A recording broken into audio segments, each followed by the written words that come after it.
buddy, panibagong araw, panibagong video na naman tayo. Kung bago ka pa lang sa channel ko, please subscribe to my channel and click mo na rin notification bell para manood kayo sa bawat video na i-upload natin mga buddy. For today's vlog is mag DIY tayo kabit ng ating tayos. Yan, pang XRM na hub. So ayan mga buddy, mag-start tayo. Dito tayo isa sa dito. Dapat dito yung mga napansin. Yan.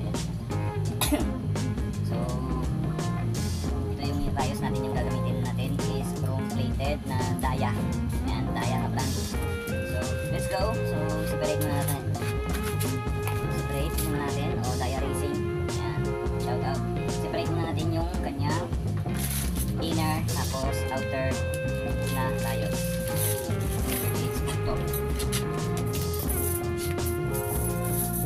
So madali lang yung malalaman. So ito, naturo ko na to nung last video.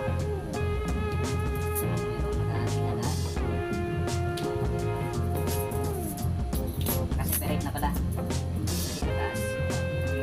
Pag bumili ka brand new, makikita mo yung nakabaliktaran yan.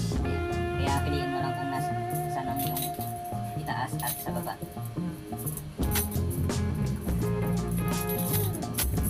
So, bilahin natin kung i-discook 1, 2, 4, 6, 8, 10, 12, 14, 16, 18. So, ang kasa natin mga buddy is ano lang, ng tawag dito, standard.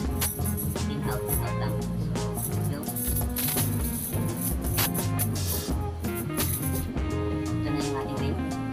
Bansay. So, unahin natin yung pasok.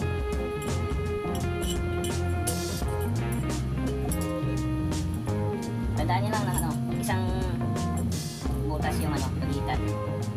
So, let's go.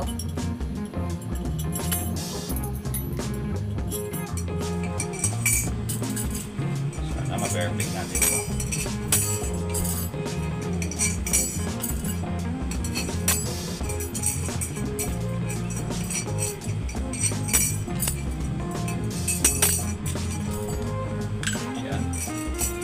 Natin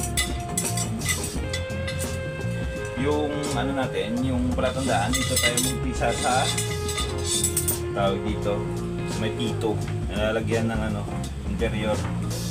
So, counterclockwise tayo.